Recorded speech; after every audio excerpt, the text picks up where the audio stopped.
Peace. Take a seat. We are getting started. About to do a nice microcontroller lecture.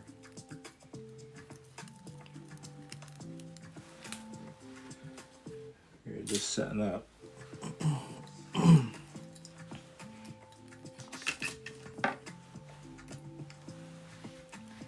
These are some of the microcontrollers we're going to be using today.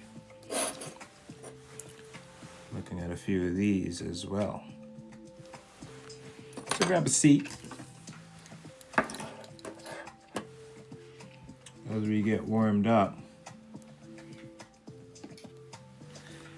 Gonna see how we can get to tools like these, but we gotta start with the basics.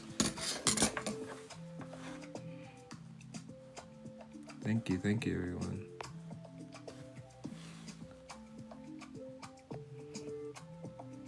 Yeah, I'm gonna I have a few things in the shop.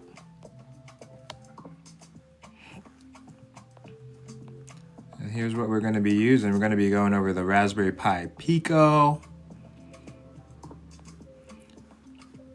Gonna be going over the ESP32. So there's gonna be quite a few things we're looking at today, and just gonna be going through the basics. If you wanna do some of the projects that I share in some of my videos, and my GitHub and the link in the bio, I have tons of cool cybersecurity projects, but you gotta understand how to do it from the basics. So please take a seat as we get down. And then at the end, we're going to set up our own LED project too. We're going to be doing it in a few different ways, using the Pico, using the Arduino, and none of this makes sense right now, I know. Thank you for sending the gifts. So let's get started. Once again, thank you everyone. I am Cypher, leader, CEO, founder of Little Hacker, a electronics warfare, cybersecurity based hardware and research company. But right now, we are also very focused in education. To be honest, I really want to train people and spread more awareness on these devices, and especially spread cybersecurity awareness, because for a very cheap amount of money, an individual can make some pretty interesting devices, all under, $50. So, microcontrollers. These are tiny little devices that control our everyday lives. So from smart homes to coffee makers, microcontrollers make automation possible. So if you have seen smart doorbells, smart lights, robots, anything, microcontrollers is at the heart of these devices. So once again, thank you everyone. Make sure to hit that heart button if you want to spread this STEM awareness. So microcontroller basics. Understanding what these are and the power of them, you have to really understand the foundation of these are and the power of them. You have to really understand the foundation of these awesome little devices. So they can control LEDs, motors, sensors, so like humidity sensors, temperature sensors, sound sensors, light sensors, all of that can be controlled with these awesome little microcontrollers. They also automate smart devices. So a lot of those devices that you can control with your phone over Wi-Fi or Bluetooth, there is a microcontroller in there that allows these automated tasks to be possible. So they run in real time. These aren't static, and they're constantly always getting data and sending out that data. So they're a little different than this MacBook Pro or your Windows PC or your iPhone or Android phone, because they perform very specific tasks. Like this microcontroller here right now is only powering this LED. So they can't really do too many complex things. But an awesome benefit is that they're extremely low power. So that's what allows these devices, whether it's a camera or smart devices, your smart bell, it could run for days, years, especially if solar powered, for a long time because these only generate so much power. Once again, thank you everyone for jumping in on a Saturday. That's crazy. You could be watching Saturday Night Live or anything else on TikTok, but you're getting learned, and I love that. So why they matter. These are very affordable to automate. So if a company wants to scale up, an organization wants to scale up, or even for your own projects, smart home projects, smart farm projects, it's very cheap to automate. Once again, you could see some of the stuff in the TikTok shop, kind of just to give awareness to what's in the TikTok shop as far as electronics goes. And just so you could see really just how cheap a lot of this stuff is. So once again, very energy efficient. Thank you, Tiff, for the roses. AI with Tiff in the house, AI expert, talking about automation. So yeah, they come in a various different amount of sizes. But as you can see, as I'll bring up some examples, they're all relatively small. And the actual microcontroller chip is under this little metal case. So they're actually extremely small if you want to put them in any other type of application. So the first platform we're going to look at, there's quite a few different type of platforms when working with microcontrollers. We probably have heard of the Arduino. This is a very entry-level microcontroller, and it's nice because it combines a little bit of the breadboard, as you can see.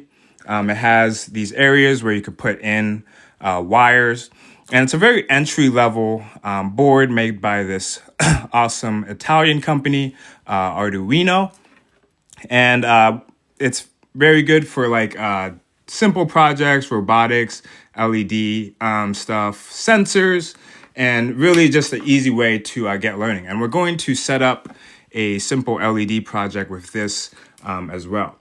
Now, there's a lot of different type of these Arduino boards, and whatever your use case is, that's kind of how you will go about that. So once again, they're ideal for first ideal beginner projects like LED control, sensor reading, and simple automation. So you'll definitely see these a lot. I still use these. An advanced use case people use these for. There's the Arduino Nano, and people make their own custom like keyboards, like the mechanical ergonomic keyboards, and also like fight sticks. So you can make your own custom PlayStation 4 and Xbox type projects and stuff. So you could do a lot of really cool things with the Arduino platform, but it is lacking a few things. So we'll move over to the ESP32 platform. So it's from the company Asperif, and these are really interesting because they have Wi-Fi and Bluetooth. So this connects projects to networks and other devices wirelessly. Now, I use these mainly for most of my projects, mainly because they have built-in Wi-Fi and Bluetooth. A lot of the cybersecurity devices that I make, they require Wi-Fi and Bluetooth to do certain operations. And you can go a lot more deeper with that. For example, I have a really cool digital identity scanner, and this communicates data over Bluetooth. So you could do some really advanced, cool stuff with these chips. As you can see, I have a custom board here that looks a lot different than this one. We just used the chips as well. And if you're interested, thank you for the great question. The link in my bio, I just started an academy. So this lecture is like a little pilot and preview. So I have two groups. I have a club that I give some intro courses, and then the full academy that has full lectures, one-on-one consultation, and help and a whole bunch of other resources.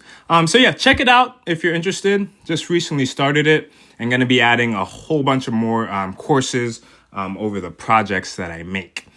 So my goal is to teach you guys pretty much to know what I know. So these ESP32s are really great because they also have a dual core processor, so they can run much more powerful operations. So they're perfect for Internet of Things projects. So that's smart home devices, environmental monitors, and connected gadgets. There's actually quite a lot of really cool smart farm projects that allow for automated irrigation. This is a very easy way to create a smart home in your own house. You could connect these to sensors, so whenever you walk past it, it turns on a light in your hallway, and do a lot of other really cool things with these. You can do a lot more than just cybersecurity hacker type stuff. So let's compare it to the Raspberry Pi. So you might have heard of a Raspberry Pi. I have one here for a little example. So these are a little different than the microcontrollers because it's pretty much like a full-sized computer of sorts. They can run Linux. They usually have more RAM and processing power. And you can run multiple programs simultaneously. So these are a little bit different, and they have a little bit different use cases. So for instance, if I had, a radio I wanted to plug into here, there's certain things with the microcontroller I couldn't do since this has a USB port, for example. And then I could plug in, let's say I wanted to plug in another antenna for some Wi-Fi hacking, just for example. You can also do stuff like that as well. What do people use these for? Can they be used to make products? Yes. They are used in tons of products, especially smart home stuff. As we said, robots, automation, even in drones. People make their own DIY drones and remote controllers for different devices. So you could do quite a lot. So the choice is really up to you if you want to, use a microcontroller, use a Raspberry Pi. It comes up to the project that you want to do. Yes, you can also make games. Let me, that's a really great question. So here, this is a Raspberry Pi Pico. And I will plug it in so you could see some cool stuff you could do with this. So you could just make a LED project like this, or with the same microcontroller, you can make a tiny little Game Boy. So look at that. So I have a whole bunch of different games on here. My favorite is Space Invaders. So if you're not sold by now about getting into this stuff, wow. So yeah, for under $5, I made myself a Game Boy, and obviously you got to upload some code, which if you're interested, I can help you out with that as well. But yeah, just a cool little example. I mean, you don't have to do smart home stuff. Does the LCD come with the controller? No, this is actually, and this will also be in the Academy. I'm making a custom board for this. But this is just something I put together. Once you get a little bit better with understanding what these are and circuit board design and also just like schematics, you can just really create your own cool things. Yeah, that's the plan, actually. I've been working on just a lot of cost-effective kits, like electronic kits for kids in schools. So this would be a pretty cheap device for like a school or an agency of sorts to kind of invest in and give kids a cool option to learn Python and electronics and hardware. So that's what it comes down to, choosing the right platform. So like we shown before, we have the Arduino platform, which is good for simple automation learning electronics. And obviously, too, you can do a lot more advanced things, but it's lacking, which if you need the ESP32, it has Wi-Fi, Bluetooth, IoT applications like smart home stuff. You're going to want to definitely get the ESP32. And then the Raspberry Pi, which is a single board computer. It's not necessarily a microcontroller, but still good to know if you just need mini computing needs and complex processing. Now you can run AI models on the Raspberry Pis. So there's a lot of really awesome stuff happening for a microcomputer that costs under like $100. So one other thing to understand how these work is they communicate with different signals. So there's two different signals to understand, especially when you're starting to code these in the coding software, which I'll show a little bit later. Just a quick little preview. But we have digital signals, which is pretty easy to remember. It's binary zeros and ones. So that means either on or off. So we'll see digital uses of that with LEDs. So it's very simple. LED is either on or off. A button's either pushed or not pushed. The switch is either on or off. So that's how you remember what digital signals are. So analog signals are a little bit different. This is describing temperature, light, sound sensors, humidity, gas, particles in the air, CO2.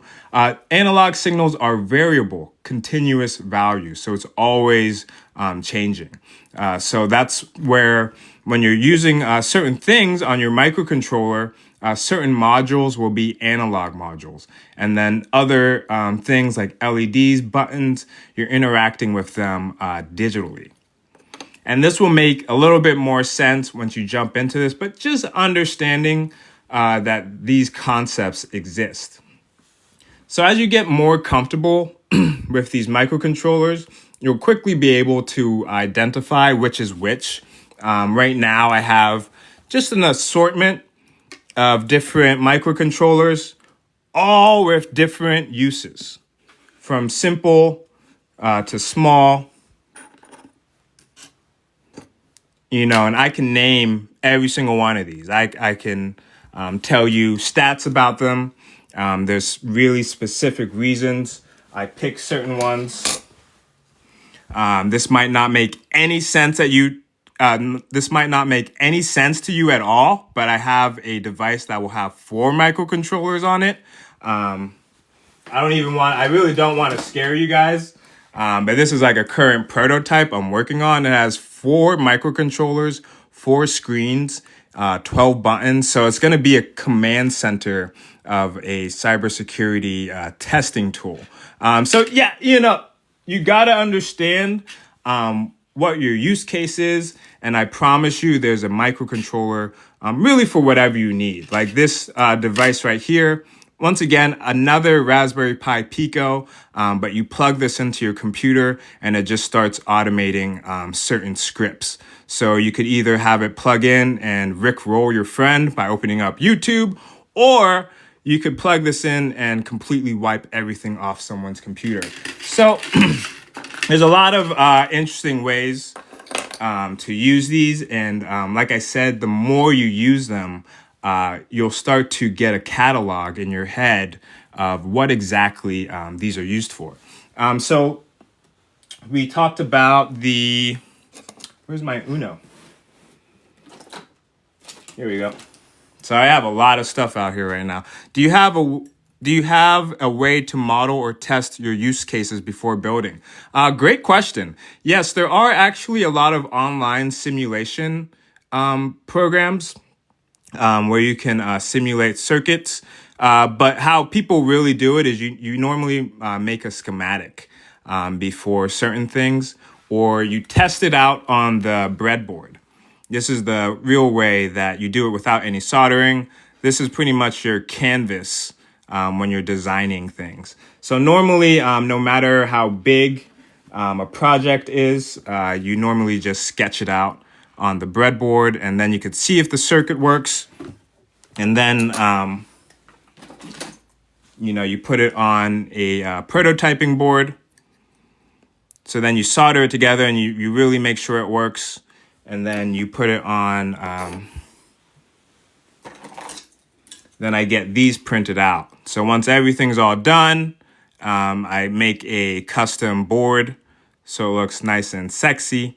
And there's no wires. This is the D-Author Nano.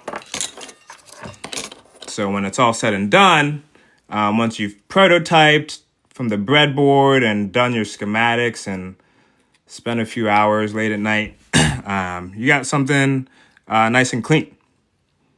And this was a lot of research to see which parts I need, the schematics. But it really doesn't take that long once you start understanding and having things click.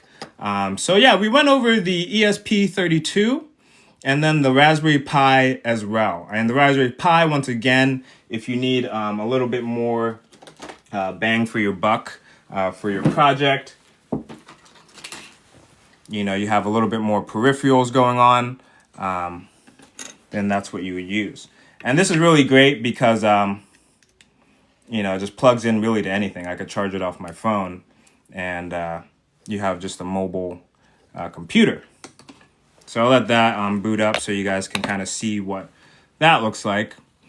So yeah, there's quite a few real world applications.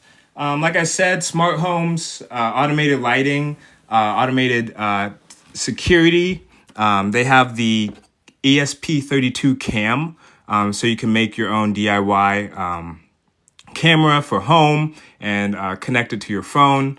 Also in medical devices. Now they'll use a little bit more sophisticated microcontrollers for those and sophisticated projects, but you could still find those in heart monitors, insulin pumps, pacemakers, health trackers. There's a lot of cool smartwatch projects that you could do. Pacemakers, health trackers. There's a lot of cool smartwatch projects that you could do with the ESP32. Industrial, we see it in robotics, automation and manufacturing. Once again, in industrial robotics, you'll find much more advanced microcontrollers, but it's still the same architecture, more or less. And then in consumer electronics, like appliances and toys, really these are everywhere. And China is the main manufacturer of these. And that's what has allowed a lot of our electronics and development in these things to really stay at an affordable price. So if you're wanting to get started, if all of this has made sense, Jesse Pinkman, no, I do not have the T embed, but I do support LilyGo for sure. They're some cool people. So getting started, if all this made sense, you have to first start with whatever platform is most comfortable to you. So a lot of people definitely start with the Arduino Unos, or even the ESP32. Like I said on my GitHub, definitely check the link down below to see the GitHub, tons of projects. Check out the Academy or the club. It gives you a lot of ideas on where to go. So once again, I'll be showing just some basic beginner projects with the Arduino in a second. Start simple. The awesome thing about the coding program I'm about to show, it has a lot of examples. Ohako, this is dope. I'd love a home security setup on a private secure network if you need a course idea. Yeah, that sounds great because honestly, with the ESP32 camera and then teaching you how to connect these to like your phone, there are certain apps. You could definitely create a really cost-effective security system and just private, because even if you get a Nest Cam, a Ring Cam, all these other like Amazon cams, you're on their cloud. So it's smart to do it yourself, but store all that data on your own private network. And it really doesn't take that long or hard. So yeah, that would definitely be a really cool course. So once again, join communities. Like, you're not going to learn this stuff overnight. But the more you absorb, there's a lot of cool forums on Reddit. Once again, I have a community that I've been sharing, and I have an academy. So it's just a one-on-one place and to find like a lot of other experts, and especially my Discord just hit over 200 people, and like Ratkin, who's in the house. We have people all over Philippines, Brazil, Europe. There's a lot of interesting hardware hackers, cybersecurity hackers, a lot of just interesting people who are down to help with projects. Heck, they help me a whole bunch. So that's really how you learn as well. Asking questions, checking out any educational resources, especially because a lot of stuff is free. I mean, if you're here right now, you're already in the right community, and then most importantly, just building projects, starting small. Like we're going to do a really quick LED project on the Raspberry Pi Pico, and then also on the Arduino Uno, and oops, close out of that. And yeah, that's really how you learn a lot. Just getting your hands dirty, getting angry and frustrated and trying to debug something, especially when you're coding. But just getting your hands wet, especially with the coding part. Use AI if you have to, just like make it work and then understand it later. And then you'll find that your progress speeds up quite a lot. So let's get started on some projects, Thank you guys too for hopping in. We're almost at 10,000 hearts. As we dive a little deeper, I'm going to show you guys how to do your first electronics project. And if you're already well versed in this stuff, then take a seat. So what we have here first is, actually I'm going to turn on my light. There we go. So here we have the Raspberry Pi Pico. This is actually the Pico W, so this has Wi-Fi as well. And since we're starting fresh, oh no, not the circuit. We're gonna start all over. No, it was working. Why'd you do that? Oh, we're gonna start all over, dude. So we have our Raspberry Pi Pico plugged in. And I'll show you guys kind of what you'll do when you get yours. So these devices, they have pins on the bottom, and you just plug it into the breadboard. And sometimes they won't be soldered. So if you don't know how to solder, you probably want to make sure the device you get has pins in there. But that's what's great about the Uno, that they're already pre-soldered for you. So what you're going to do is just plug in this Raspberry Pi Pico. Just plug that in and just press that in. Now you're plugged in. So the first two wires you're going to want to put in are the power wire and the ground. So how do I know which wires those are? So let me go and pull up the pin out. And that's what engineers use. You're pretty much, if you can, print them out, put them on your wall. And then when you memorize them, it'll all make sense. So let me show you what a pinout looks like. Give me one moment.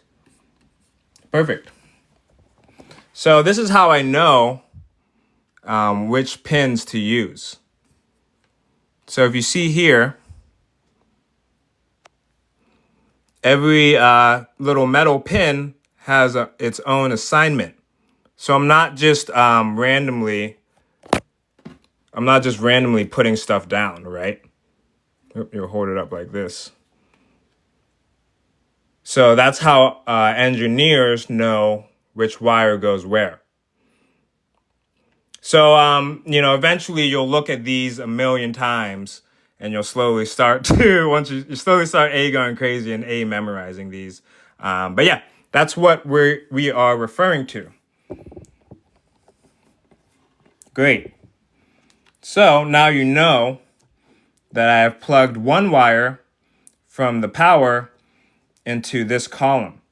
So learning a little bit more about the breadboard, we have two columns here on the side. So these two columns aren't connected to anything else in the middle.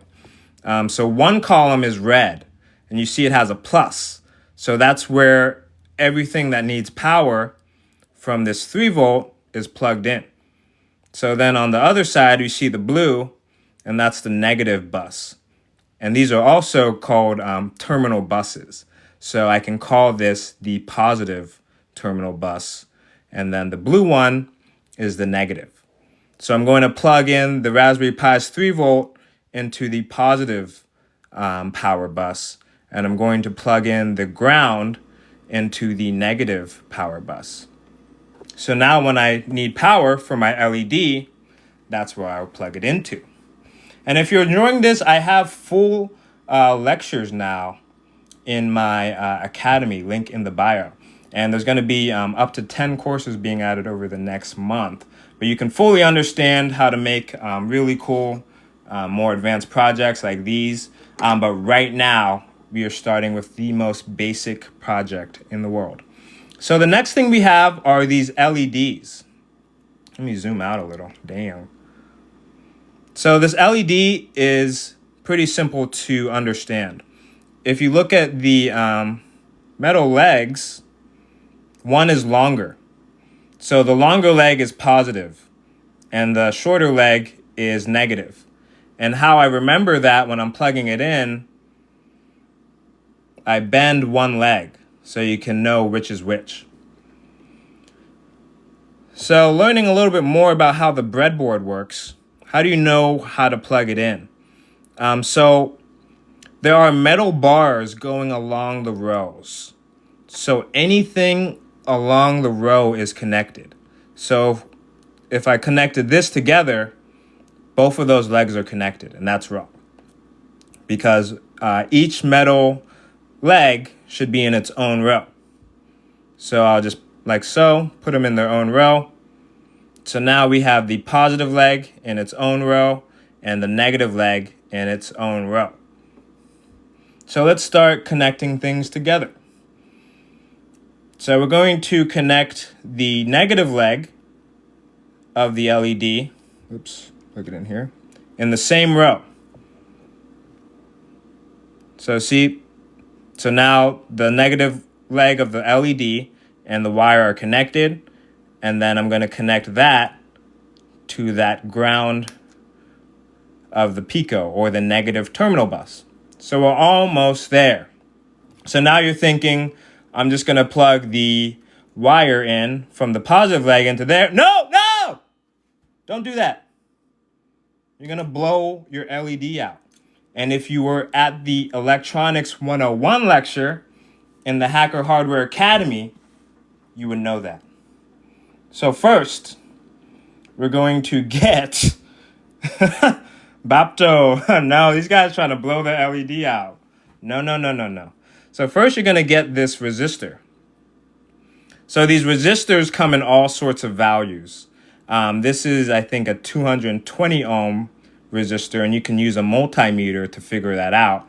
But depending on your resistor value, it creates the certain dimness or brightness level.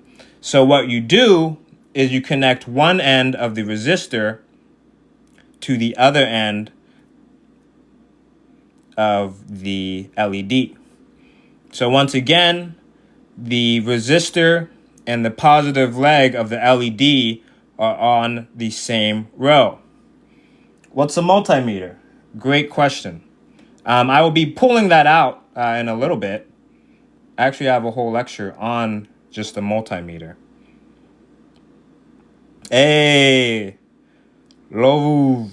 We got an engineer in the house. So now we are fully connected with this circuit. We have the positive end of the LED connected to the resistor, which is connected to the positive power bus. And then the ground is connected to the ground bus. So plugging that in, let's see if our LED blows up or not. So I will plug that in. Wow, look at that. So now we have a full circuit, and we have put together what we've learned in this class on a really cool device. So that's just where it starts. You know, we didn't use any code. It's just pure electronics. And I'm not going to bore you guys with the code because you don't need to do that to do your first LED project. So what if you have an Arduino Uno though? What if you don't have this Pico? So we'll start it all over again, but we'll be a little bit faster now because now we know how to set up an LED. So let's unplug some of these things.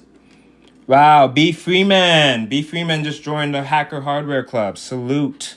Let's go, NZ Kings. So we have a new Hacker Hardware Club, which is free, and we'll have some intro courses. And then we have the Hacker Hardware Academy, which is full lecture-sized courses as well. So right now, we're going to take a quick look at the Arduino Uno. And these are in the TikTok shop down below if you want to just check it out. Hey, I'm back ready for the mini miner. Why tribal? Yes, we're going to be doing a Bitcoin miner project soon with these ESPs. Just wait. We got you, buddy. So this is what the Uno looks like. It's a little bit different than the Raspberry Pico, right? So you have the pins exposed. So all you need to do, let me get this wire right here. So for some projects, all you need to do is just, you can just plug it in. Everything's already soldered in there for you. And you can use it in conjunction with a breadboard as well. So let's get rid of those wires. So here we have the 3-volt on the 4th hole, and the ground is on the 5th hole, I believe. So I have those plugged in already. Thank you guys for following too. We're at 11,000 hearts on a Saturday? Woo! Okay, that is really awesome. So now, if you remember, we have the negative terminal bus here, the blue one. So we're going to connect the ground of that to this bus. And now we have the 3-volt over here. And if you remember, that goes in this red column, which is the positive power bus. So we're just going to plug that in like so. And like I said, this Pico is here, but it has no interaction. So just as long as I don't plug anything in to these rows, that is fine. So here we have the LED again. And if you remember, this bent leg, or the longer leg, is the positive. Miracle whip. Yeah, I don't want to blow yourself up, man. You got to put that resistor on. And then this negative leg is the shorter one. So we're just going to plug that in. And you know what? We're going to put in another one. What? This is an advanced project. You guys now know how to make an LED, so we're going to put in 2. Actually, let me move this like this. Boom. And then, if anyone's into knitting, you'll be great at this. This is very tiny stuff. Okay, so we have 2 LEDs in there, which we are going to set up. And that means we need 2 resistors. So if you remember, one end of the resistor goes to the positive side of the LED, and then it plugs into the positive side of the terminal bus. And we'll do that with the second one. Once again, no code, just pure electronics. So now we have the 2 resistors. Do you mess around with capacitor? Yeah, we do have some around, but for this simple project, we don't need a capacitor. So now we're going to need 2 wires to connect the ground side. We're going to be connecting the ground side of the LED to the blue terminal bus, and we're going to do that again for the next one. Let's put that in. And then plug the ground in. Boom. So now if I get my connector. Plug that in.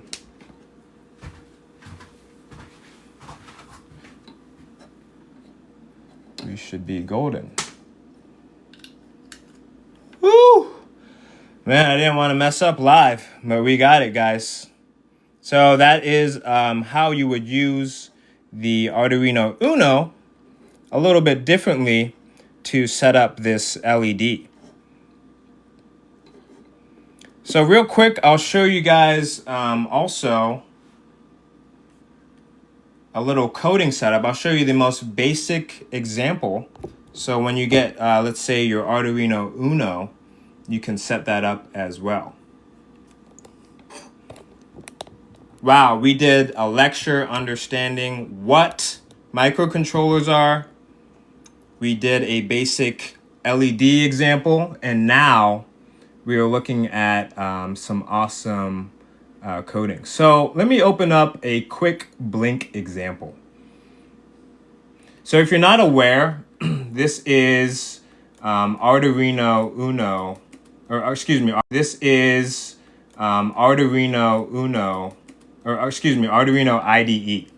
So this is what you'll use to program these microcontrollers. So if my internet loads, so pretty much this is Arduino IDE if you're interested. This is coded in C++. There's a lot of examples for you to get started with.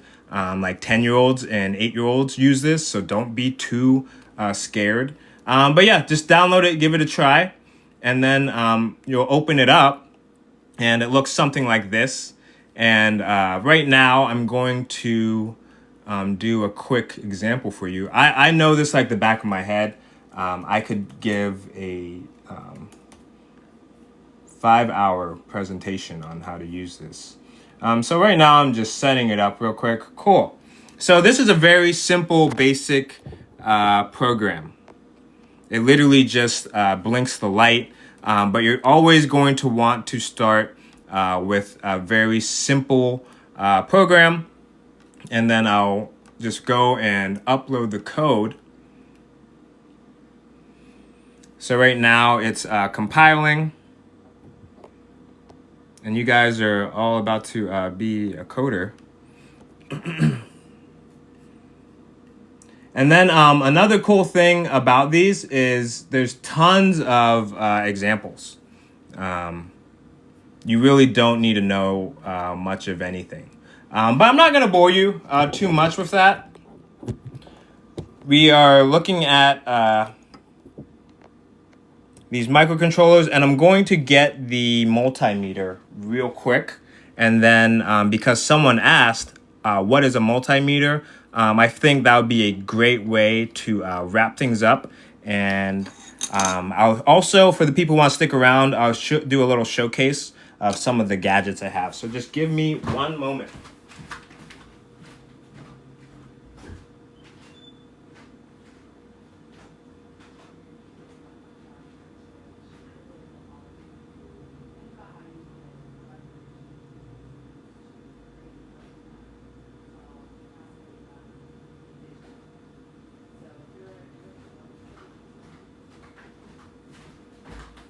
Okay, who's still with me?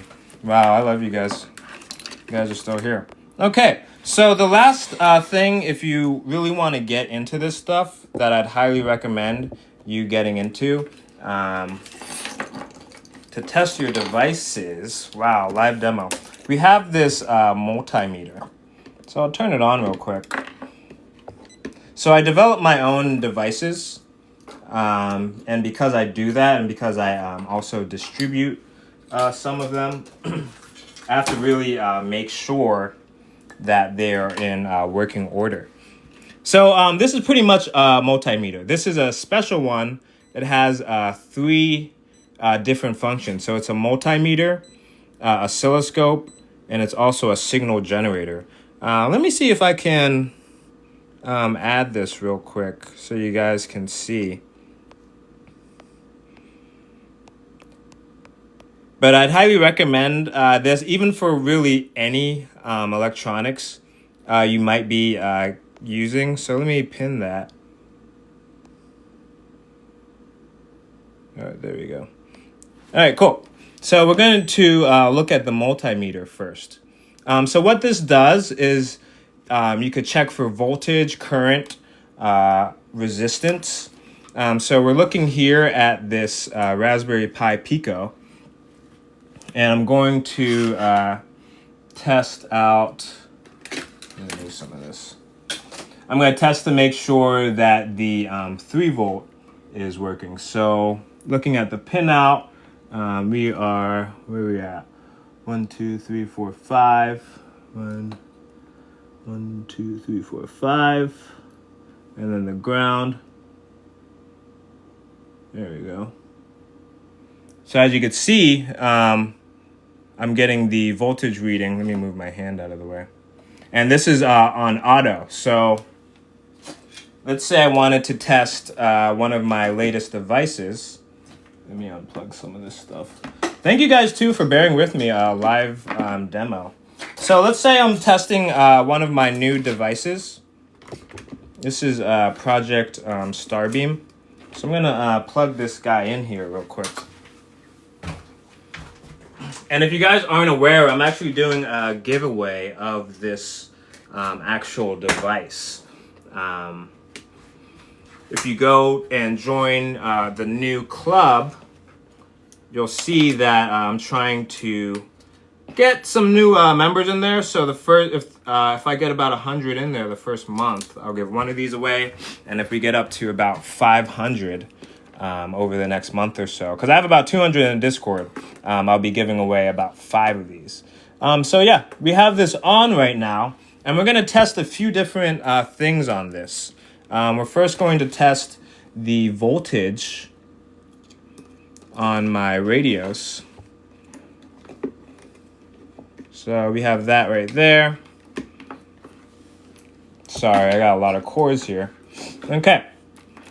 So I'm going to test all my radios real quick.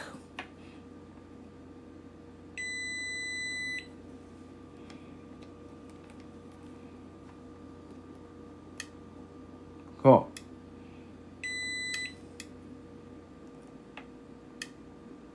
So these should be at 3 volts. Testing my monitor real quick. And then you could also test resistance as well. So I'm going to take these radios off.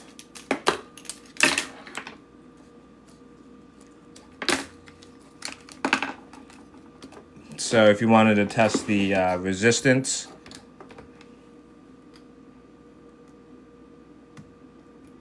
oops, you could see that these are 10,000 ohms. And if you take the electronics 101 course, you'll understand what these terms mean. So there's instances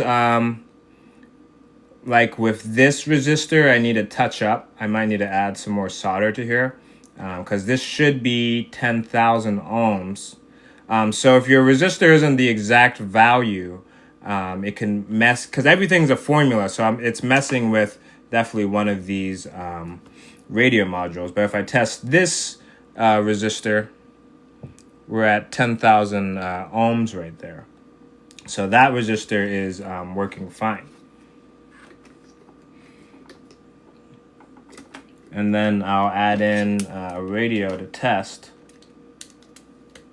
And another way I would use this is because I have these switches here that distribute power, so I could see if that is working in order. And once again, this is a higher level microcontrollers. Oops, let me move that. This is high level microcontroller activity for sure. But this is all part of the academy that we're trying to train you into. Reflow, yes. Yeah, we got some engineers in here. So if you guys are interested to see where the bar's at, I will wrap this up giving a quick overview of Project Starbeam. Once again, I will be doing a giveaway of this. I believe there's really not another project like this. Let me turn this off. Yeah, so now if you've listened to the whole course, this is kind of a combination of a lot of different things you can do with microcontrollers. This is more so a electronic warfare security research device. So it interacts with 2.4 gigahertz with these,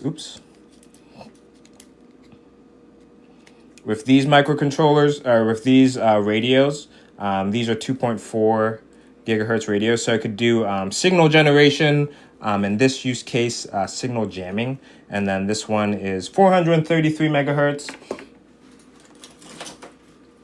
And once again, if you really want to stick around in the academy, we get into other things like software-defined radio.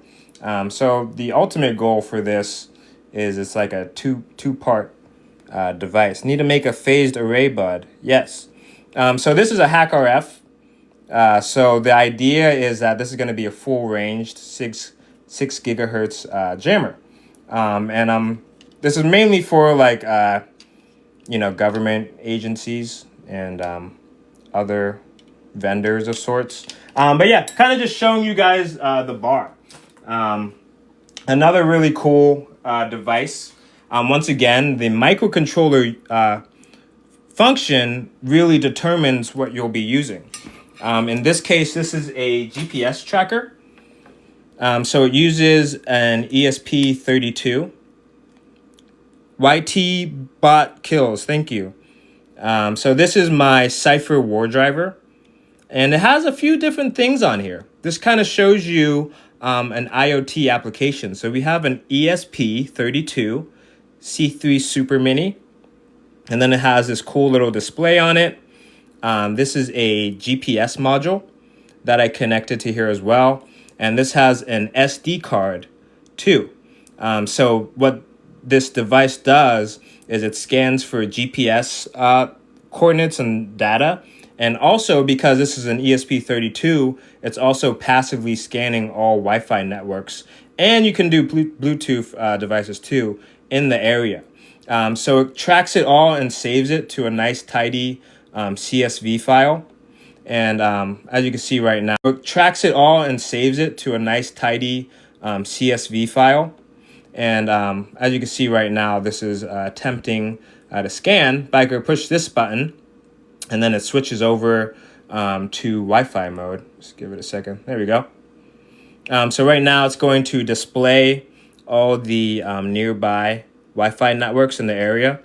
Thank you. Thank you for the gifts. You guys are the best. Thank you guys for jumping in. We got over 40 people here wrapping up this microcontroller course. And yeah, I just soldered it together. I put this electrical tape here. But this was actually kind of I try and test myself to put things on like really small footprints. So you can see I have all the wiring going on down there. But yeah, this is going to be in the academy too. I'm making a full course on this device. So you can learn how to make your own. And the next version is going to have a 4G SIM card, because I want these to be pretty much wherever you want to take them. So before I mentioned I had some other little game devices, and I have different iterations of those as well. So we'll unplug this guy. Bring out another gadget. So we have, I wanted to show a few other devices. I have this in the link tree. I have a free guide if you want to learn how to make that, or also make one of these. So what are these? Once again, I'm a cybersecurity researcher. So I do electronics warfare research, and then I open source what I can. The only stuff that I have that's closed source is with government entities. But this is a Wi-Fi and Bluetooth jammer. It's also called the Cypher jammer. But I made this custom PCB, and it's a proof of concept for under $10. You could jam drones, Wi-Fi, and Bluetooth. Definitely Bluetooth and Wi-Fi.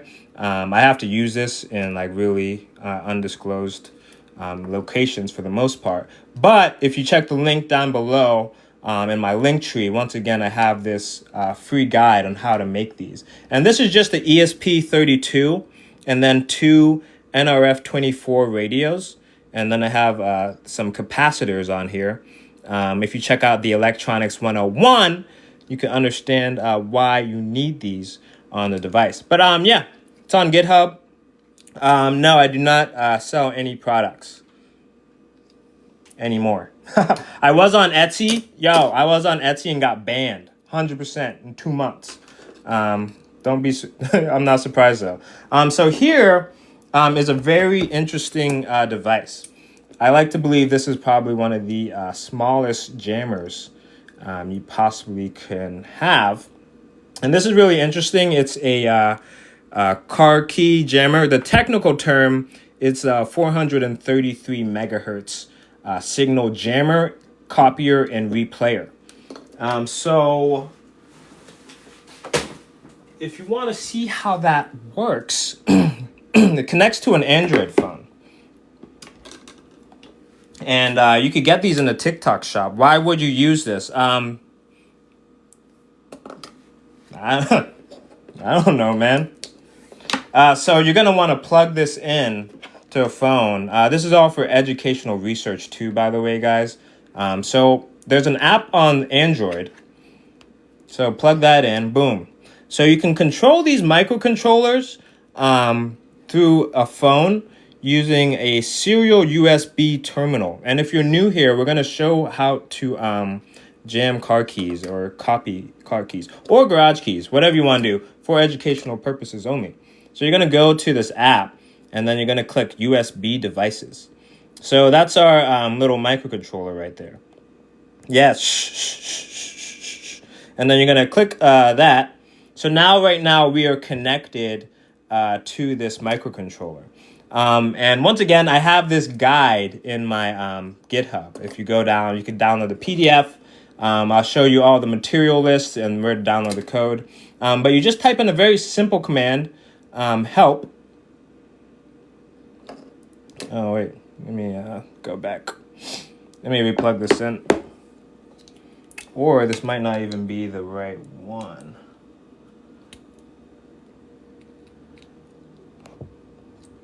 But we're going to try again. And then if that doesn't work, I have other things. Let me see if I have my other microcontroller here somewhere. Otherwise, I can upload the code live. Let's try and do that. I'll upload the code live for you guys. Alright, so I'm going to show you guys how to upload a car key jammer. Let me turn that down for privacy real quick. Thank you guys for coming in too. This is really the bonus round, to be honest. So right now we're going to upload our car key jammer. Boom, there we go. And we were doing for the GitHub CC1101 jammer. Boom. Okay. So I just wanted to not show you guys all my private personal information. So we have the Wemos Mini plugged in. Let's see. We got all that in there. Boom. And then connect to the right board. Okay, so we're now uploading code. Was half asleep because it's late, but I'm wide awake now. How do I detect someone using a jammer near me? You can use a signal analyzer. Right here, I'll show you how to know if someone's trying to jam you too. So we have this HackRF open, and while that loads, I'm showing you guys everything right now. God damn. You guys getting all the gems. So right now, this is a signal analyzer app. And let's say, for instance, you're on 2.4 gigahertz. You could see if someone's there, like let's say we want to look at car keys. So as you can see, this is how I know if my jammer is working. You could see which signals are popping up. All right, let's see if our code's done, by the way. This ain't working. What's going on here, bitch? Let's try this again.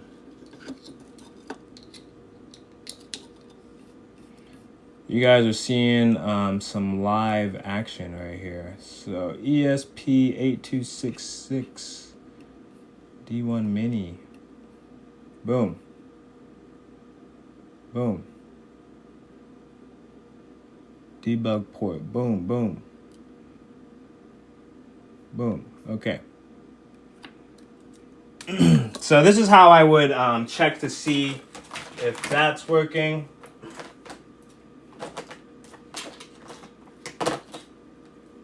Sorry guys, I'm a little everywhere right now. And then once that's jamming, we're going to be using that. So if anyone has any questions while I get all this stuff set up, guys, AI will tell you how to do this. Grok 3, Robo, Turbo, Double, Desert Eagle, yes. Is C++ the best language for microcontrollers? Yeah, that's pretty much going to be what you're going to want to use. And I just got done making my first prototype tonight. It wrote the bit of code for me too. Hell yeah. All right, this is hopefully uploading. AI will also send you down a rabbit hole with some microcontroller programming. It definitely helps. Yeah, there's also a lot of cool stuff like Cursor. There's a lot of really cool apps right now.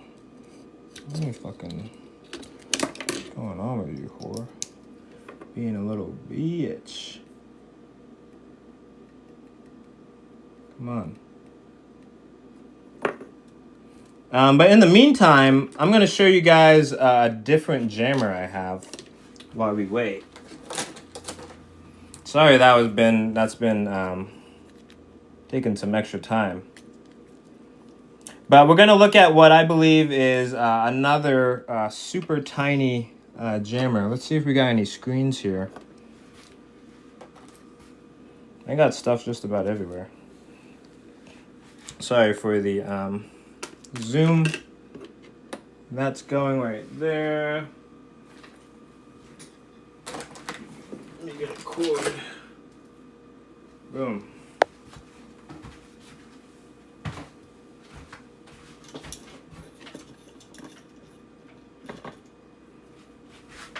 Okay. Plug this up for now. All right, so let's look at this other smaller jammer we got going on here.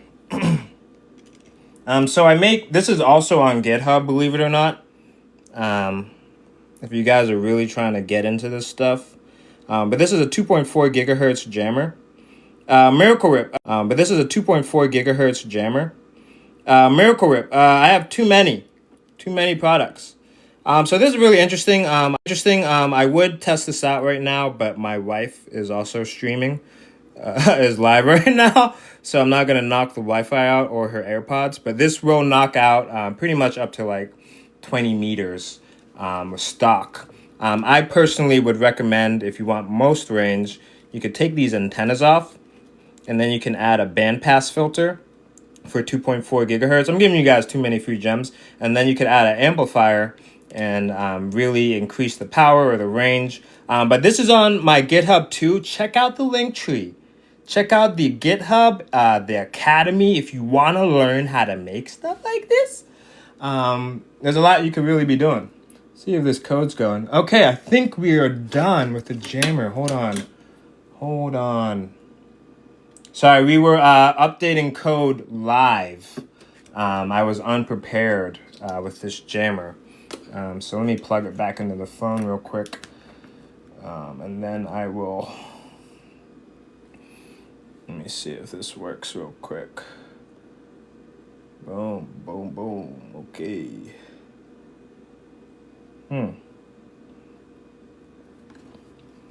Yeah, we might use this guy a little bit later. But for now, yeah, I highly recommend. Check this out. How do you find specific frequencies you want to block? So it starts with knowing which devices you first want to target. But what if you want to use not necessarily a jammer, but this is a Wi-Fi deauthenticator. So we're going through live demos now that we've learned. Let me close this for a second. Now that we've learned a little bit about what all this stuff is, we're going to look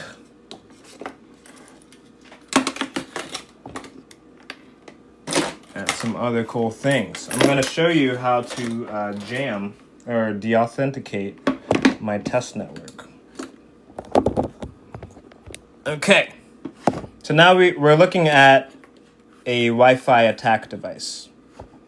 And I'm going to simulate an attack with my phone and a test network.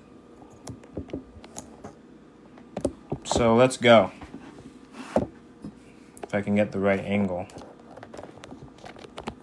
There we go. Oh, yeah. Oh. There we go.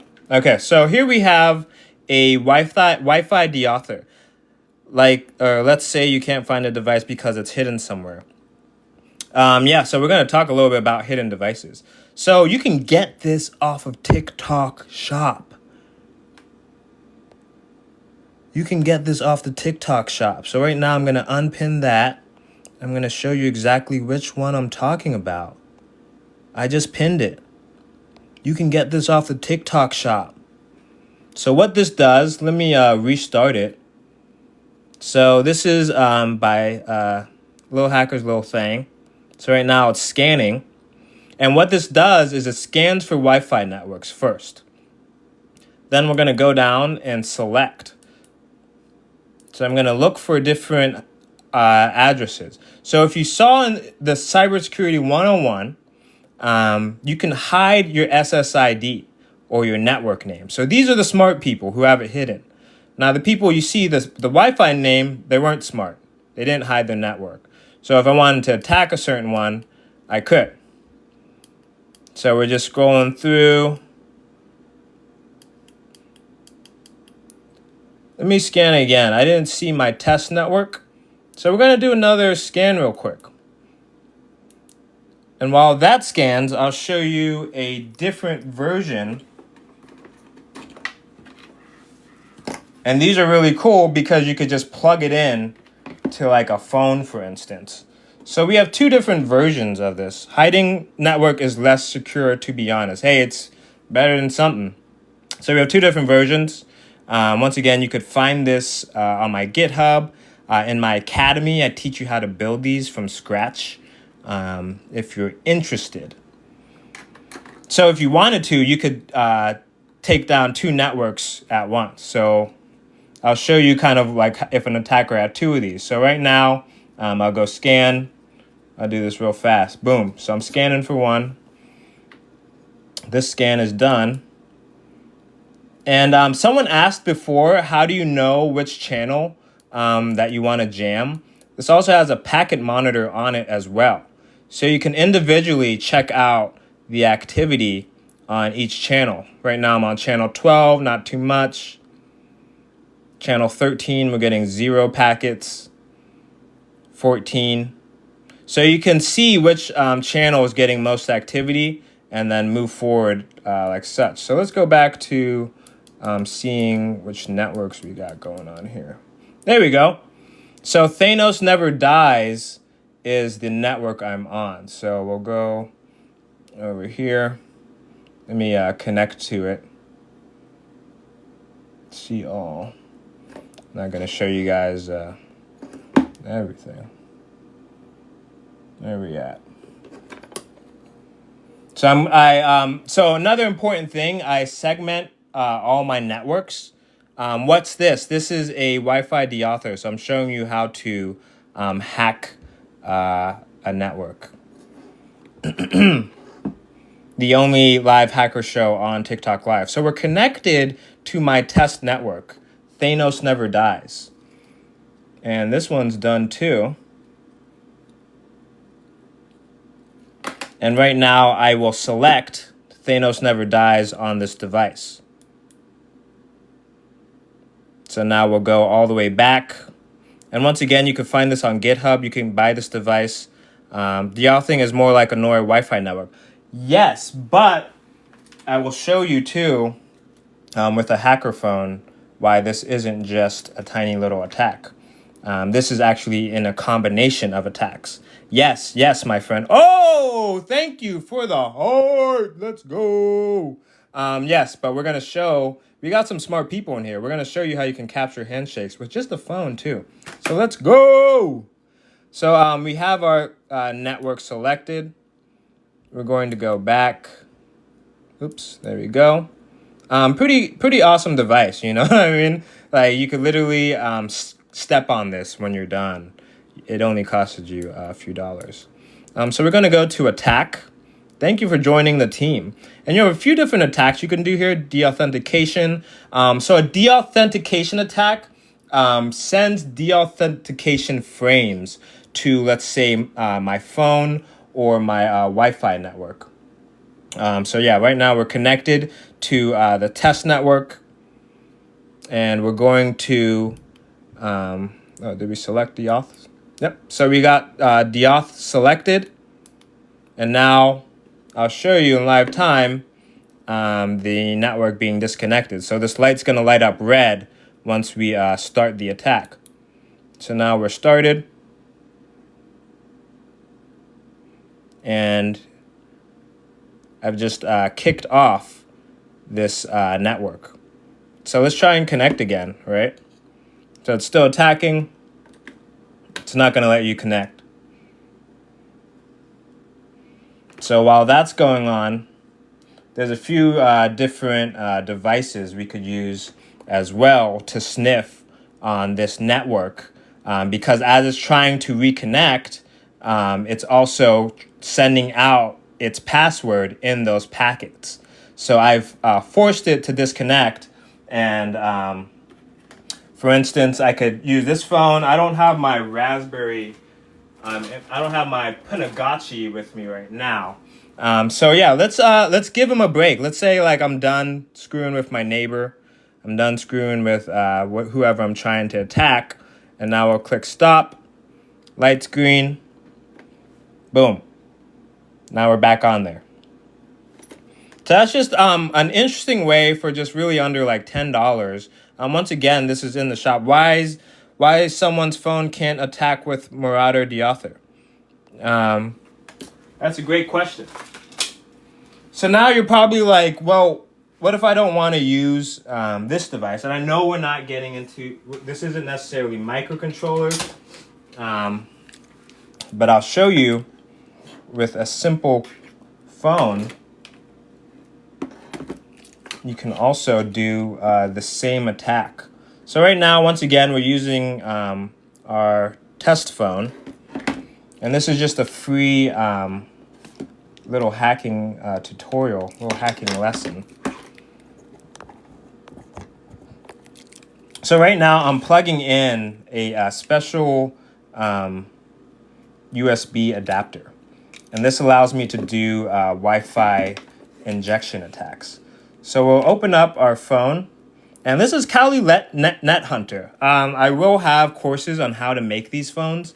These phones are only $30. However, installing Net Hunter is, even for the most technical savvy, tech savvy people, is pretty difficult. So this is pretty much a rooted Kali Linux phone. Once again, the only live hacking show on TikTok Live. Make sure to hit that heart button. Make sure to hit that heart button because we're almost at 20K. Let's go. Okay. So we're using Wi-Fi to turn on the monitor mode. So monitor mode is necessary.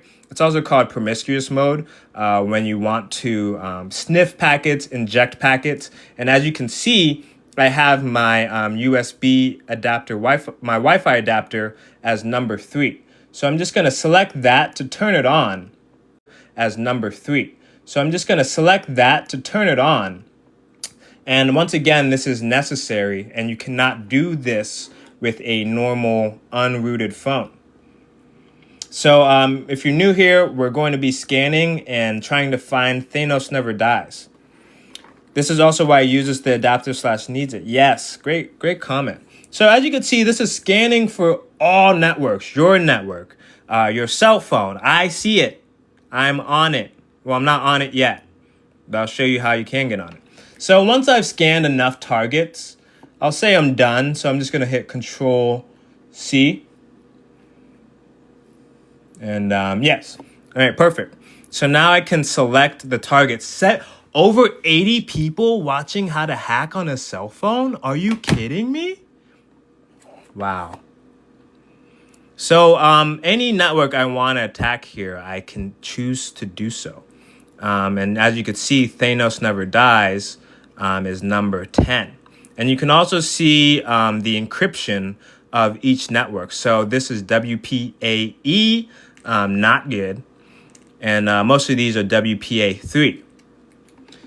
But what if we want to try an easier app before we go to do that? There's this app called Hijacker. Once again, this is not your normal Android phone. You guys probably are used to like these Google Pixels and stuff, you know, looking all cute and stuff. Nope. So we're connected to Thanos Never Dies once again. So we're going to try and... Where is it? Where is it? The victim. Yes, there it is. Oh, yeah. Gonna hack him. Gonna hack him real good. Okay, so you can do a few things here. You can watch. You can attack. You can set an alias. Like for here, I put alias test network. So on the fly, you can just disconnect, like straight up. So here we have our test phone. Once again, always have test phones and test networks. Wireshark is fine. Dylan James, yes, Wireshark is amazing. I do web development. I'm actually making a web version of Wireshark. It's nuts. And I can't really show you because it's on my phone. But anyways, if you want to disconnect, let's do that. So here we have our unsuspecting victim on the test network. And I'm going to click disconnect. And it should be Gonzo. Disconnected. Hey, why can't I log on to my Wi-Fi? Come on. No. My neighbor's hacking me. I can't use my Wi-Fi. But this is my network too, by the way. So don't do anything like that you shouldn't do. So now I'll hit stop. Let me actually restart the app because I think I'm still attacking myself. Can this be traced? If you know how to cover your tracks. Once again, link in my bio. We have recently started the Hacker Hardware Academy, and there's also a club if you just want to see some of the introductory lectures, but we will be covering everything. There's a few courses up right now, but we're going to have the full course and build how to make this phone. There's going to be at least 10 different hacker devices. If you even like this. And now that there's actually some people in here, I'm doing a giveaway for Project Starbeam. If people aren't aware, I'm going to be giving away at least one of these in the club. But if you join, you'll see the rules. You don't have to do anything. I just need about 100 people in there to show me that they are willing to learn, create, destroy, whatever you want to do. Let me see if I can assemble this. We had a lot going on here today. I'm really happy. So many people came through to learn about microcontrollers. But yes, I will be giving away up to 5 of these. If we could get 500 members, even in the free club, I'll be giving away 5 of these. And there's going to be bounties and giveaways. I have a lot of tasks. Little Hacker has a lot of tasks that I'm paying people to do because I'm really busy. So they might be coding related tasks. Definitely a lot of coding related, but you'll see. But there's a lot of cool stuff going on there. But if I can get 100 members in the next month or so, I'll give 1 of these away and up to 5. Because I am the manufacturer of these. So I'll make 1,000 of these. And I am doing a lot of other things with stuff like this. So if you want to learn, it's a little bit more exclusive than just the Discord. There's a lot of other cool stuff going on. Dragon OS. Yes, we do use Dragon OS with the Raspberry Pi as well. So yeah, thank you guys. If you have any questions, I'm going to be looking around to see if I have just anything else to show you guys. I do live soldering as well. I've been working on a new prototype. I know a lot of people don't like to show off their prototypes.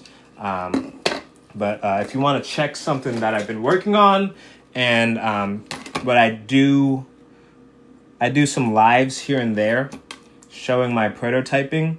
But this Little Hacker, we kind of do things next level. I try not to do other things that some of these electronic warfare enthusiasts are doing. But this device is going to be a really interesting prototype. I make custom boards for just about everything. But this one will have about 7 antennas. Wow! We got a new member in the club. Thank you. But this is going to be a 2-piece idea. And I'll show you another prototype I've been working on. Let me do something like that. So this is going to have 7 antennas.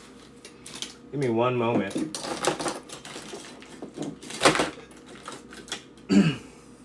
Okay.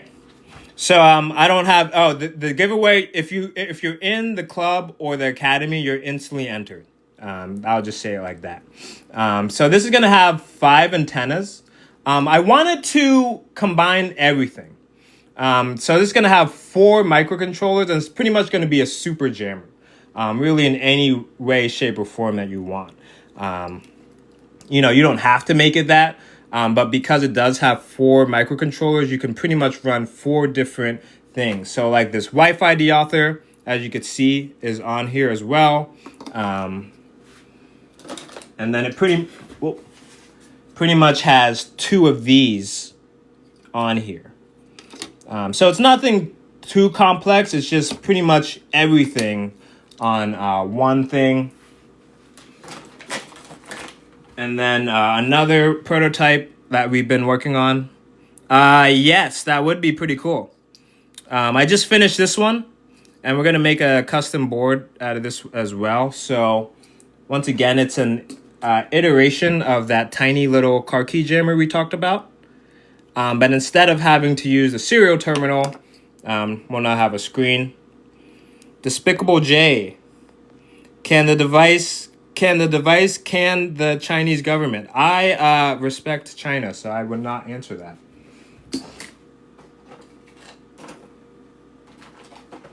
And yeah, stick around over the next few days and weeks and stuff. But we do lives every day, more or less. I didn't mean to really show a lot of this stuff, but I wanted to end this off with the bar of where intro to microcontrollers can take you. So make sure to check the link down in the bio. We'll be doing lectures every week until you guys are as good as me. If you have any questions, hit the link down in the bio. We have the academy going. This is rare. I want people to know this. This is rare. My colleagues who are electronic engineers, they come home and don't give a crap about teaching people, sharing their projects. I have so much stuff out here for free. You could get the cipher box if you want. You could learn how to copy and write RFID cards if you want. But this is very rare. and I'm just here to join. The club will have intro courses, and then you could see if you want to join the community. But I'll always be there if you need help. But yes, thank you guys for coming through. I'm really happy that you guys are here to get learned. Once again, here at Little Hacker, we make a lot of different awesome stuff. Questions. Hey guys, question my G. What's Starbeam? Ghostly.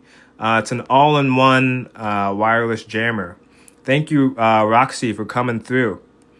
Ratkin. Yeah, I mean, China's not that bad. I'm heavily on Redno. I am like talking to these Chinese manufacturers to make big things go down. I have a few sponsorships to be doing some really interesting stuff in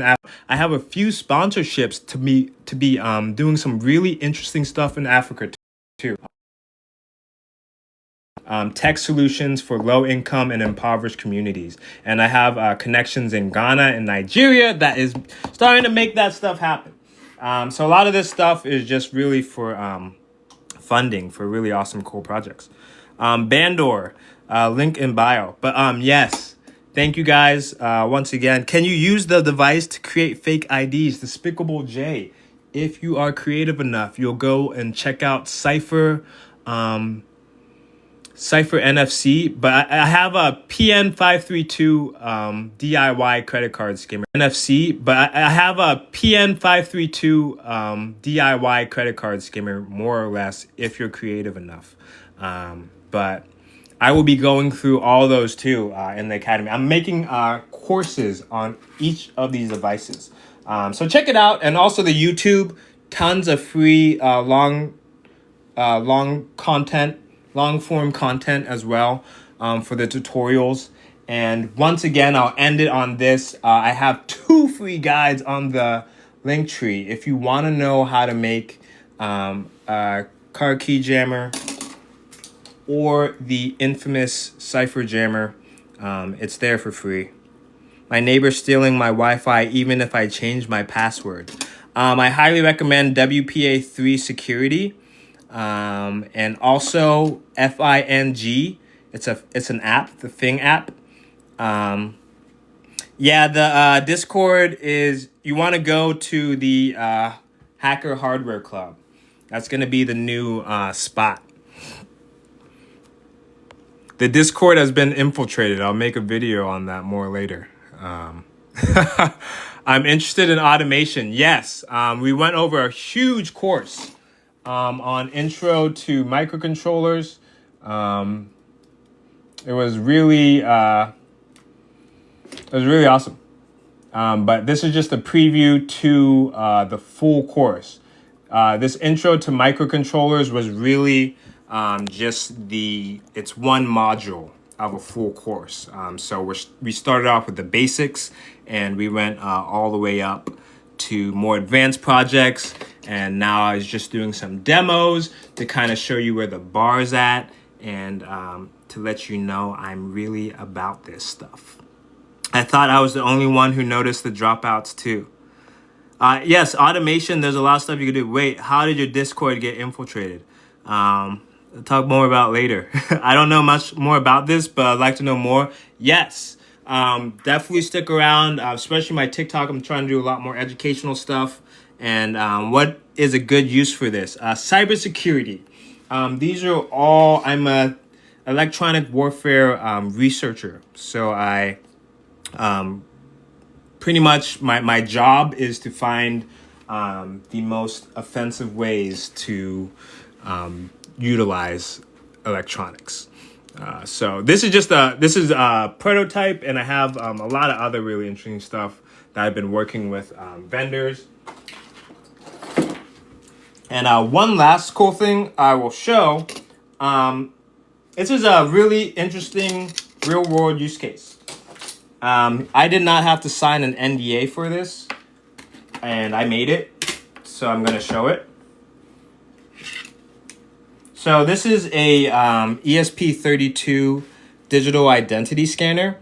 I don't know if you're aware, but there's quite a few states in the United States of America that now have driver's licenses and passports on Google Pay and Apple Pay and stuff. But with these new technologies, we need new hardware. So I was hired on to do a contract project, and let me plug this in. So this scans NFC and barcodes, and pretty much your ID will be on your cell phone. And this is a custom app we developed to kind of test this out. So there's two different ways this could go. So pretty much it shows you'll have your driver's license. This is like next level, dude. This is like a next level. This is like FBI, CIA, TSA. This is next. I can't believe I'm showing you guys this. But this is to show you where this stuff can go. You have to start from the basics though. So you'll have your driver's license stored in your phone. And then whenever, let's say, the officer will come through. So I'll put this up right here. Hold it sideways. Oops.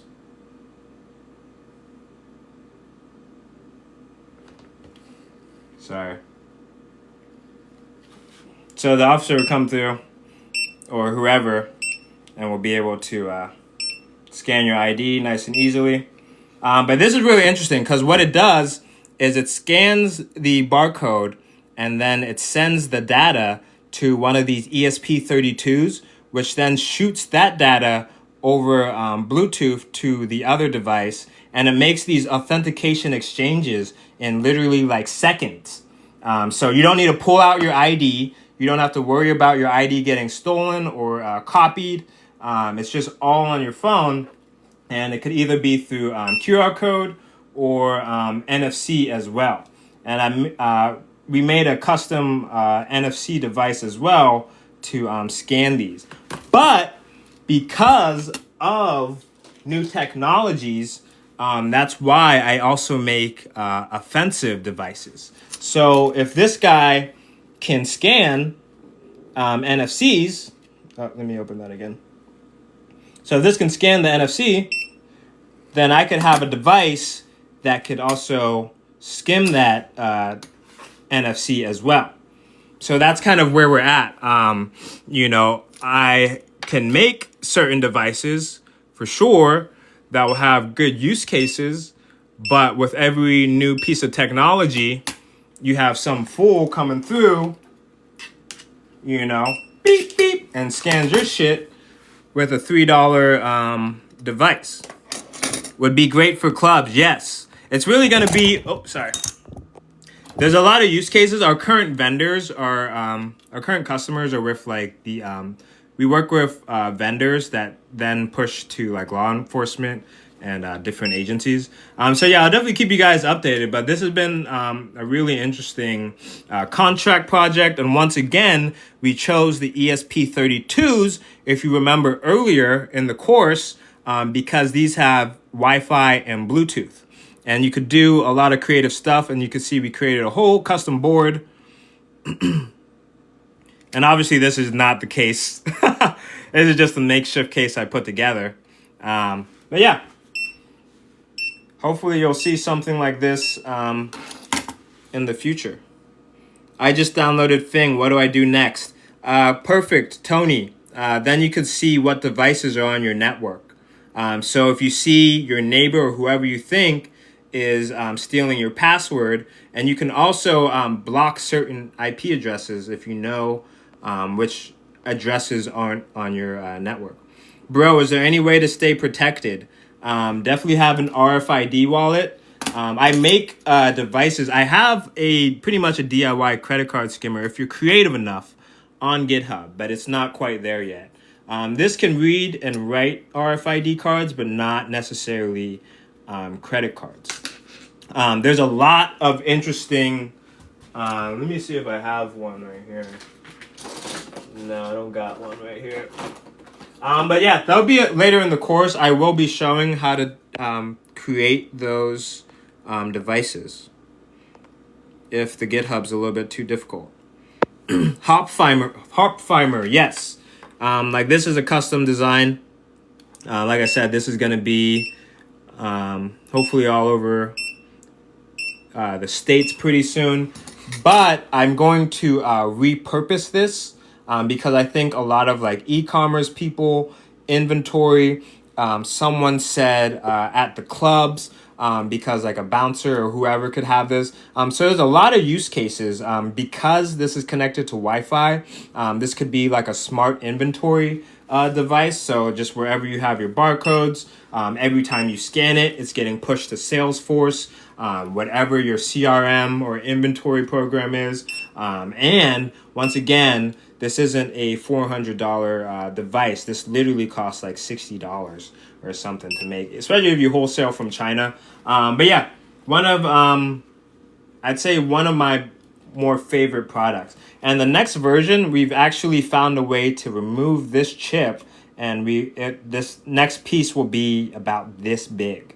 So if you think of like the square POS systems, it's going to be a lot smaller, and yeah, some really interesting, cool stuff once you get past the basics. So I'm not going to go through this course again. We've been on for quite a little bit. Can you make a robot with this? Davey, yes, you definitely can.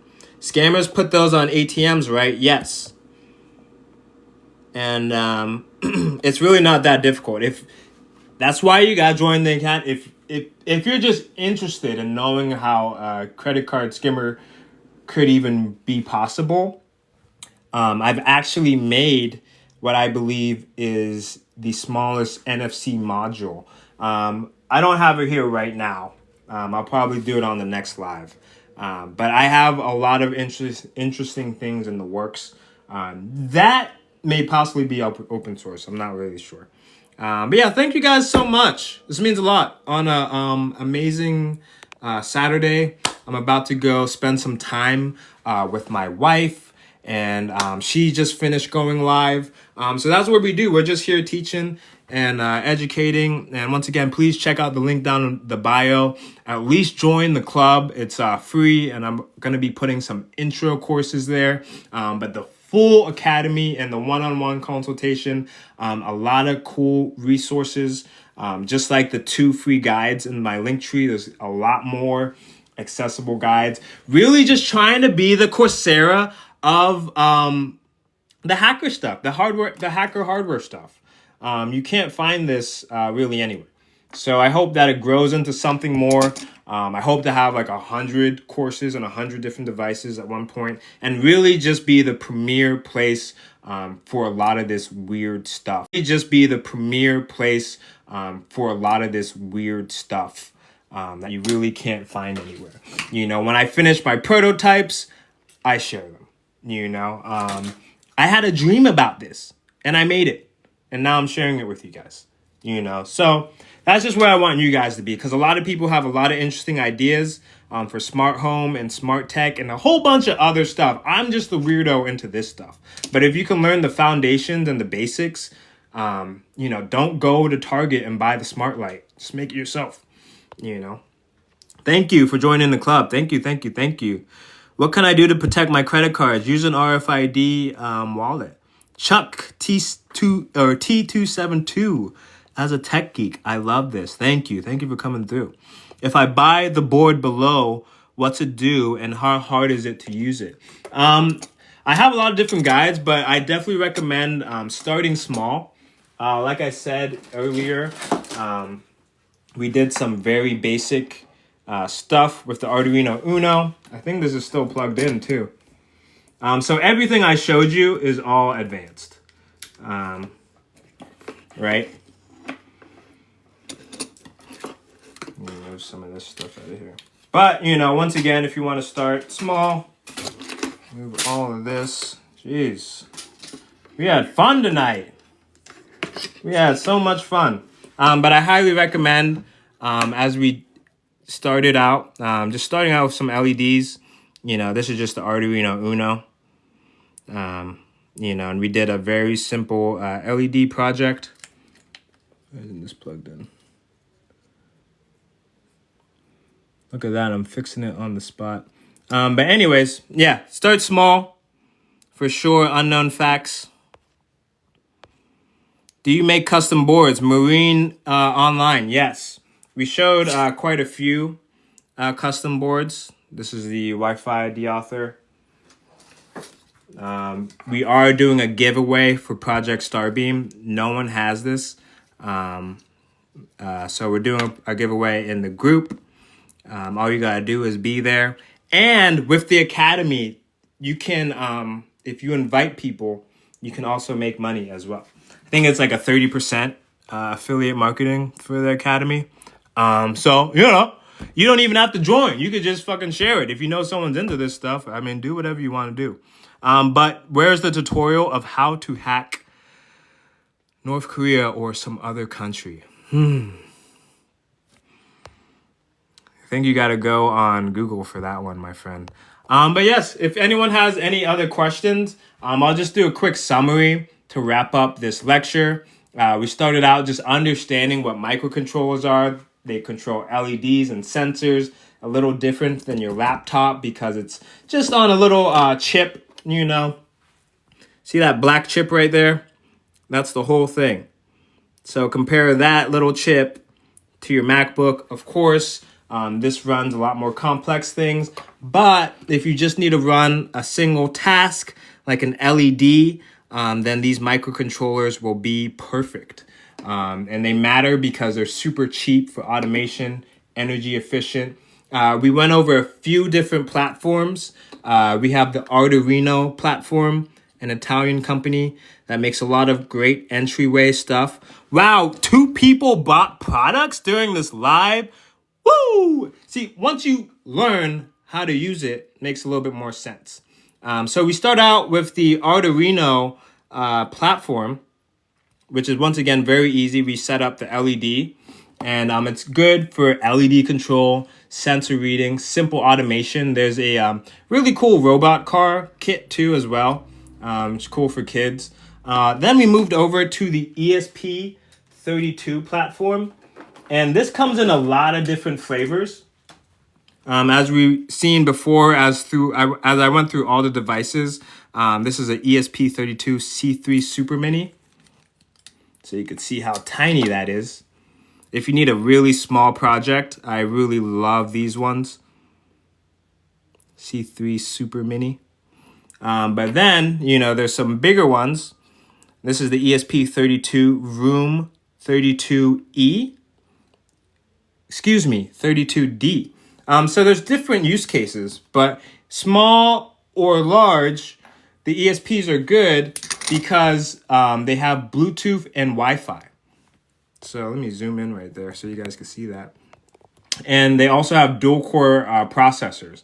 So these are a lot better when you need Internet of Things. If you want to connect apps to if you want to connect your projects to apps or send data or be at your office and water your plants or be at your office and check your cameras and all that stuff, you're going to want something cool like the ESP32s. And then we went into just a brief intro on the Raspberry Pis. Even though it's not a microcontroller, it's very good to understand if you need these. And this is more of a mini computer, as you can see, because it has USB slots. And these are really cool and customizable because you could just pop on certain devices like this screen. Look at that. Pops on. Now you got a touch screen. So there's different use cases for different projects. So you'll use this if you need Linux, more RAM, need to run multiple programs. If you need a full OS, you can actually run AI models on these now. I believe 1 billion parameter or 3 billion parameter. But yeah, on at least the Raspberry 4 or 5, you can run AI models. And then if you're running specific tasks, sure, not a full chatbot, but automated Python scripts using that, then the Raspberry Pi would be very good as well. And these are in the TikTok shop too, just even to check it out. AliExpress is dead, and it's slowly being replaced by the TT shop. Ooh. So you want to choose the right platform, correct? So Arduino, simple. automating stuff, ESP32s for wireless connectivity, and then once again, for more big boy, big girl projects, you know, you want to use one of these. And then obviously we went through digital and analog signals. Digital, remember, is zeros and ones, and digital uses are LEDs, buttons, and switches. So on, off, that's digital. On, off, LEDs on or off, buttons pushed, not pushed. So it's very simple to remember that. And then analog is for temperature, light, sound sensors, any type of modules or sensors that create variable continuous values. So it's always fluctuating and changing. And then once again, once you start looking at different microcontrollers, once you start diving into like maybe some of my projects, you'll see and understand and start to identify different microcontrollers. Like I've listed tons of different microcontrollers, all different, but they all have their own use case. You know, I have just a plethora of different microcontrollers. And as a manufacturer with my business, I have tons of extra ones. I always need different ones. Like when I'm prototyping, I can't be thinking of what do I need. Like I have about 10 of these, you know, just in case I need one or I'm creating a different product. You know, these two might look similar, right? You think these are the same? I want to ask you right now, you think these are the same? Tony, what are microcontrollers? Microcontrollers are small chips that run a bunch of different things. But these are different, believe it or not. This is a ESP32, 32E, and this is a 32D. So there's different use cases, and some are like discontinued. Some have a little bit more memory. These are both ESP32s, but looking closely, this S3 has 2 ports. So it has USB-C on it, but the other port can be used for USB OTG. So it can power certain devices through this port, but this port is how you upload the code.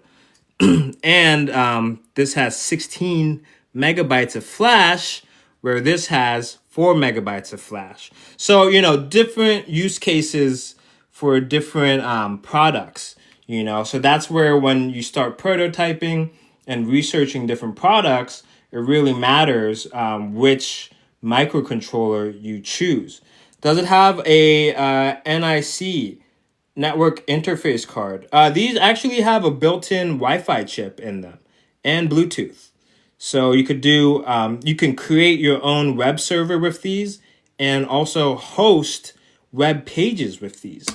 That's how a device like this, which has an evil twin, it can create a network, a spoofed network, and it can have users join it and give it their password, all from this tiny microcontroller that has Wi-Fi. You know, so that's an interesting proof of concept. And once again, this is open source on my GitHub. I was on a VPN and I couldn't see your products. Chavo. Ryan, what's it for? It's for cybersecurity pen testing. And if you want to learn more, you can find down below. So yeah, just wrapping it up. If you want to get started with this stuff, choose the right platform. Whether it's Arduino, Arduino, you know, you got the Raspberry Pi Pico platform, or, you know, you could use one of these ESP32s if you need Wi-Fi. So it depends on you. But once again, if you need Wi-Fi. So it depends on you. But once again, start simple. Like we showed earlier in this awesome lecture of over 70 people, almost 30,000 hearts. Oh my God. We showed you how to make a very simple LED project. We went over what resistors were, LEDs having the positive leg that is longer and the negative leg, which is shorter. We even went over what a breadboard is. your best friend in electronics. But start small. We went over some basic code.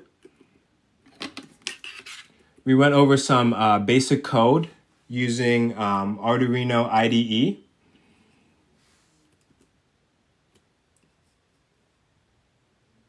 And that's just how you can kind of get started, And most importantly, like being here, join the communities, whether it's Reddit. In my local area, we have a local DEF CON, which has other local hackers and tinkerers once a month, And that's just a great way to absorb all of this stuff. Especially if you are here. Wow, Sane Still just joined the Hacker Hardware Club. Thank you. If you're here, you're already in the right space. That's why I've opened up this club. It's an extension of the Discord. The Discord hit over 200, and it's been infiltrated by some not so good people. So now we're starting a new club that's international. I will be there 24/7. I have some amazing special guests that are going to be joining the club, some real legends. So you could literally just message the engineer. Hey, what's going on with this project? Hey, I couldn't get this going. And instantly, you're getting help. Not only are you getting help, but you're getting learned. So there's tons of educational resources too that you could bump into. I have 2 free guides on how to make some of the devices we talked about here down in the link tree. You can learn how to make a Wi-Fi and Bluetooth jammer and also a car key jammer. For now, I'm going to be taking them off the link tree very soon. These are very exclusive documents. So just apply all of that from the communities. And most importantly, that's why we ended it with this. Just build the project. I have a bunch of cool stuff down in the TikTok shop that's showing that TikTok is really coming up on the electronics game. I'm an electronics engineer and I get my stuff from there. But just start small and apply knowledge to solve real problems. If you need a smart light in your hallway, Google that. And you will see a project with the ESP32 being a smart light project for a hallway. The community is so helpful. There's so many people in this open source community that just want to make you amazing. So if any of this made sense, hold up. I'm gonna do a quick.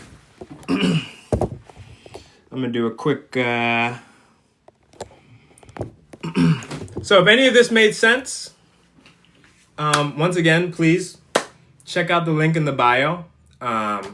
We got a lot of awesome stuff. We are international. We have quite a few awesome people joining the club on top of all you guys. Can I make a drone? Yes, you can make a drone on ESP32. And yes, YouTube, I have a lot of awesome stuff on there as well. We just hit like 17,000. So there's a lot of long form content. If you missed some of the lives, I do repost some of the lives there too as well. And there's going to be live streams, more exclusive stuff. The idea with the Academy is we're getting into a lot of heavier stuff that I just can't put on YouTube, that I can't put on TikTok. So that's where there's going to be just the Coursera of this hacker stuff. And it's just a one-of-a-kind community. The Discord was cool, but I want to make this an academy. I want to literally train you guys to be in my head, and I low-key need some interns. So I need you guys to be I need you guys to start learning this stuff. Because we got big plans. We got big plans globally. We're trying to put rural villages online. Trying to create our own 4G, 5G networks. And we already have things in the works. We might be starting off with Uganda, definitely Ghana, definitely Nigeria. And we're going to bring it back to the States. So thank you guys for joining. If you liked my weird tech stuff, make sure to follow for more. Cypher from Little Hacker, signing out. We have a whole bunch of stuff. Look at all this. It was a crazy live demo. Thank you guys for joining. We'll see you guys at some point in time. I like to stream pretty much every other day, every day. I'm trying to get a schedule. Tuesdays and Thursdays is when I'm definitely going to be streaming like 4 to 6. But yes, please check out the communities. Check out the Discord. Check out not the Discord. Check out the new Hacker Hardware Academy and Club. And that's where you can find me. Peace. Have a nice Saturday too, guys. Make sure to absorb this stuff and remember what you learned. Remember.